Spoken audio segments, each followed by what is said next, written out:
تو اسی طرح ان کے مذہبی تہواروں میں پارٹیسپیشن کی جا سکتی ہے اس نظر سے کہ وہ شاید ہمارے محلے دار ہیں یا ہم اس ایونٹ کو انجوائے کریں گے. مثال ہے کہ آج کل وہ ایک پیچھے بڑا وائرل بھی ہوا تھا کہ یونیورسٹی کے اندر ہولی کا تہوار منایا جا رہا تھا اور انہوں نے کہا کہ اس کا صرف اور صرف ہم ایک شغل میلہ جس کو ہم اگر عام زبان میں کہہ دیں تو اس سینس میں ہم اس میں پارٹیسپیٹ کر رہے تھے, ہم نے مذہب والا ایلیمنٹ تو اس میں ایڈ ہی نہیں کیا.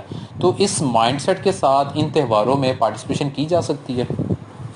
اب دیکھیے یہ تہوار کی جو پارٹیسپیشن میں مذہبیت کا جو رنگ ہے اس میں اگر وہ وہاں پر اپنی پوجا پاٹ کرتے ہیں یا اپنے اس طریقے سے عبادت ساز شروع کر دیتے ہیں ان تہواروں میں جہاں پر ان کی عبادات بھی شامل ہو جاتی ہیں, ان کی عبادات میں پریکٹیکلی طور پر آپ شامل نہیں ہو سکتے. ٹھیک ہے. جنرل پارٹیسپیشن آپ کی other then that participation of their worships is concerned you can participate in that one. آپ اس میں وہی بات آ جاتی ہے پھر کہ جن کی ممانعت ہے ان کے قریب نہیں جانا ہے اور جن کی نہیں ہے تو آپ کر سکتے ہیں.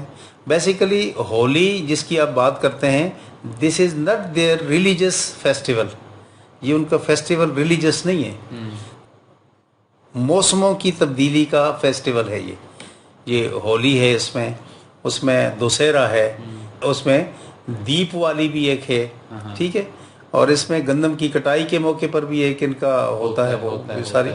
تو یہ موسموں سے اس کا تعلق ہے, یہ علاقائی طور پر موسموں سے ان تمام تہواروں کا تعلق ہے. جہاں تک ہندوستان کے دیگر کلچر کی بات ہے اس کے مطابق یہ ان کے مذہبی فیسٹیولز نہیں ہیں. These are not their religious festivals.